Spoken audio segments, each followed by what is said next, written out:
నమస్తే అండి. నేను మీ డాక్టర్ చింతల వెంకట రాకేష్, సంజీవని హాస్పిటల్, విజయవాడ.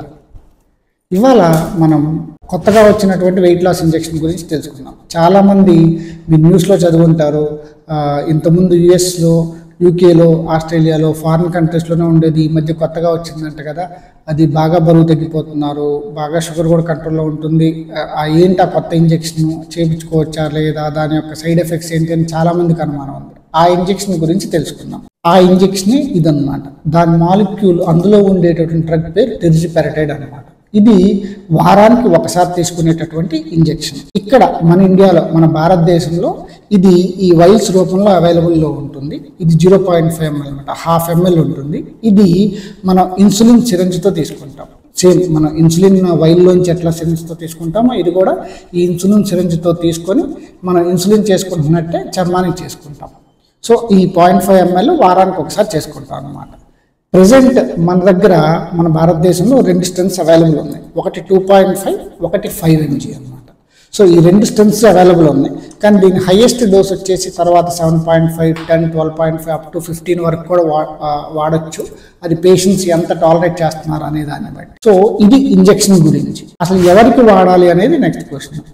బరువు బాగా ఎక్కువ ఉన్న వాళ్ళకి కంపల్సరీ వాడుకోవచ్చు. అంటే మేము ఏం చేసినా వెయిట్ తగ్గట్లేదు, డైట్ చేసినా, ఎక్సర్సైజ్ చేసినా, ఏం చేసినా వెయిట్ తగ్గట్లేదు అన్న వాళ్ళకి ఇది స్టార్ట్ చేయొచ్చు. అలానే షుగర్ ఉండి, ఊబకాయం ఉండి, అంటే షుగర్ ఉండి బరువు ఎక్కువ ఉండి, అలానే దాంతోపాటు వాళ్ళు ఇన్సులిన్ బాగా ఎక్కువ మోతాదులో వాడుతున్నారు, ఒక 100 పాయింట్లు వాడుతున్నారు, 150 పాయింట్లు వాడుతున్నారు, 200 పాయింట్లు వాడుతున్నారు, అయినా షుగర్ తగ్గట్లేదు అన్న వాళ్ళకి కొన్నిసార్లు ఇంజెక్షన్ వాడినప్పుడు మనం కంప్లీట్ ఇన్సులిన్ ఆపేసే స్టేజ్ కూడా వస్తుంది అన్నమాట. సో అది ఓవర్ పీరియడ్ ఆఫ్ టైం మనం ఇంజెక్షన్ డోస్ పెంచే కొద్ది ఇన్సులిన్ డోస్ తగ్గిస్తాం, అవసరమైతే ట్యాబ్లెట్ల డోస్ కూడా తగ్గిస్తాం.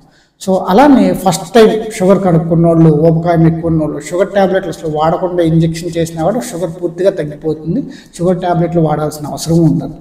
ఇంకొకటి, షుగర్ మెడిసిన్స్తో పాటు వేరే మెడిసిన్స్ ఏమన్నా వాడుతుంటే, బీపీ మెడిసిన్స్ కానీ లేదా వేరే కొలెస్ట్రాల్ మెడిసిన్స్ కానీ వాడుతుంటే తర్వాత డ్యూరేషన్ జరిగే కొద్దీ ఆ మెడిసిన్స్ కూడా ఆపేసే స్టేజ్ వస్తుంది. ఇక అందరికీ ఉన్నాను, మనం ఏమన్నా సైడ్ ఎఫెక్ట్స్ ఉంటాయా, ఏమన్నా ఆర్గాన్స్ మీద ఎఫెక్ట్స్ ఉంటాయా అని. మన లివర్ మీద కానీ, కిడ్నీ మీద కానీ, హార్ట్ మీద కానీ, కళ్ళ మీద కానీ ఎటువంటి సైడ్ ఎఫెక్ట్స్ ఉండవు. ఇంకా చెప్పాలంటే స్టంట్ వేయించుకున్న వాళ్ళు కానీ, హార్ట్ ప్రాబ్లం ఉన్నవాళ్ళు కానీ, కిడ్నీ ప్రాబ్లం ఉన్నవాళ్ళు కానీ, ఊబకాయంతో బరువు బాధపడుతున్నప్పుడు, షుగర్ కంట్రోల్ లేనప్పుడు ఇన్ఫ్యాక్ట్ ఈ ఇంజెక్షన్ రికమెండ్ చేస్తారు, చేసుకోమని సజెస్ట్ చేస్తాను కూడా. సో దాని గురించి అసలు వరేయాల్సిన పని లేదు. మరి ఏం సైడ్ ఎఫెక్ట్ ఉంటుంది? ఖచ్చితంగా గ్యాస్ట్రిక్ సమస్యలు అయితే ఒక 2 నుంచి 3 రోజుల పాటు ఉంటుంది. అంటే వాంతులు అవటం కానీ, వాంతి వచ్చిన సెన్సేషన్ కానీ, కొంతమందికి నీళ్ల విరోచనాలు కానీ ఇవి మొదటి ఇంజెక్షన్ చేసినప్పుడు మొదటి ఒక 2-3 రోజులు మాత్రమే ఉంటుంది, తర్వాత తగ్గిపోతుంది. అందువల్ల ఈ ఇంజెక్షన్ స్టార్ట్ చేసేటప్పుడు వెంటనే కాకుండా స్లోగా వారానికి ఒకసారి చేస్తా, అది కూడా లో డోస్లో స్టార్ట్ చేసి తర్వాత నిదానంగా నెలకి ఒకసారి పెంచుకుంటూ ఉంటాం అన్నమాట. సో ఆ ఫస్ట్ 3 రోజులు మాత్రం గ్యాస్ట్రిక్ సమస్య ఖచ్చితంగా ఉంటుంది. ఆ సమస్యని తీర్చడానికి మనం గ్యాస్ టాబ్లెట్స్ వాడితే టాలరబుల్ అనమాట. ఇంతకుముందు అవైలబుల్ అయినటువంటి టాబ్లెట్స్ ఇంజెక్షన్స్తో పోలిస్తే ఈ గ్యాస్ట్రిక్ సమస్యలు ఇంజెక్షన్స్తో తక్కువ. ఎందుకు గ్యాస్ట్రిక్ సమస్యలు ఉంటాయంటే, ఇది ఎక్కడ పనిచేస్తుంది? మన శరీరంలో పొట్ట భాగంలో పనిచేస్తుంది, అలానే మెదడులో కూడా పనిచేస్తుంది. పొట్ట భాగంలో ఉన్నటువంటి హార్మోన్స్ని తేడా చేయటం వల్ల ఇది పనిచేస్తుంది, కాబట్టి ఆ గ్యాస్ట్రిక్ సమస్యలు వస్తాయి. ఇది చేసుకుంటున్నప్పుడు దాదాపు ఆకలి 70 నుంచి 80% తగ్గిపోతుంది.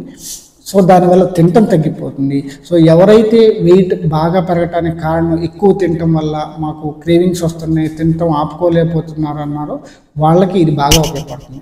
అలానే ప్యాంక్రియాస్ నుంచి ఉత్పత్తి చేసేటటువంటి ఇన్సులిన్ కూడా ఇది పెంచుతుంది. కాబట్టి షుగర్ ఉండి, ఊబకాయం ఉండి, ఇన్సులిన్ బాగా ఎక్కువ వాడుతున్న వాళ్ళకి కూడా ఇది చాలా ఉపయోగం. సో ఆ గ్యాస్ట్రిక్ సమస్యల గురించి మీరు అసలు వదిలేవాల్సిన పనేం లేదు. వేరే అవయవాల మీద మాత్రం ఎటువంటి ఇబ్బంది ఉండదు. ఒక్క ఖరీదు తప్పితే మిగతా వాటన్నిటికీ ఈ ఇంజెక్షన్ చాలా బాగా పనిచేస్తుంది. సో దీని గురించి మీరు భయపడాల్సిన పనేం లేదు. ఇది ఆల్రెడీ 1.5-2 సంవత్సరాల నుంచి ఫారిన్ కంట్రీస్లో ఉంది, ఆల్రెడీ అక్కడ వాడుతున్నారు. మన భారతదేశానికి మాత్రం ఈ మధ్య కాలంలో వచ్చింది. సో దీని గురించి అసలు మీరు ఆందోళన పడాల్సిన అవసరం లేదు. మీ డాక్టర్ని సంప్రదించి తగిన ఇండికేషన్ ఉంటే తప్పనిసరిగా తీసుకోవాలి. ఎవరు ఏ వయసు వాళ్ళు వాడచ్చు, అంటే చిన్నపిల్లలు వాడచ్చా లేదా అని. ఇప్పటివరకు అయితే పీడియాట్రిక్స్, అంటే చిన్నపిల్లలు ఇది ఎప్పుడు కాదు. సో 18 ఏళ్ల వయసు పైన వాళ్ళే వాడాలి. ముసలి వాళ్ళు వాడచ్చా, పెద్దవాళ్ళు వాడచ్చా, లేదా గర్భవతులు వాడచ్చా అనేది ఈ అనుమానం ఉంటుంది. ప్రెగ్నెన్సీకి అయితే ఈ ఇంజెక్షన్ కాదు, ఏ వెయిట్ లాస్ ఇంజెక్షన్ అయినా కాంట్రాఇండికేషన్, తీసుకోకూడదు. అంటే మనం ప్రెగ్నెన్సీకి ప్లాన్ చేస్తున్నప్పుడు అట్లీస్ట్ 2 నుంచి 3 నెలల గ్యాప్ ఉండాలి. మిగతా వాళ్ళు ఎవరైనా హార్ట్ ప్రాబ్లం ఉన్నా, లివర్ ప్రాబ్లం ఉన్నా, కిడ్నీ ప్రాబ్లం ఉన్నా, మిగతా ఏ ప్రాబ్లం ఉన్నా కూడా ఇది తీసుకోవచ్చు. ఒకటి ఆ గ్యాస్ సమస్య, లివర్ ప్రాబ్లం కానీ కిడ్నీ ప్రాబ్లం ఉన్నప్పుడు, గ్యాస్ సమస్య ఉన్నప్పుడు దానికి తగ్గ మెడిసిన్స్ మార్చుకొని డెఫినెట్గా ఈ ఇంజెక్షన్ వాడుకోవచ్చు. నమస్తే.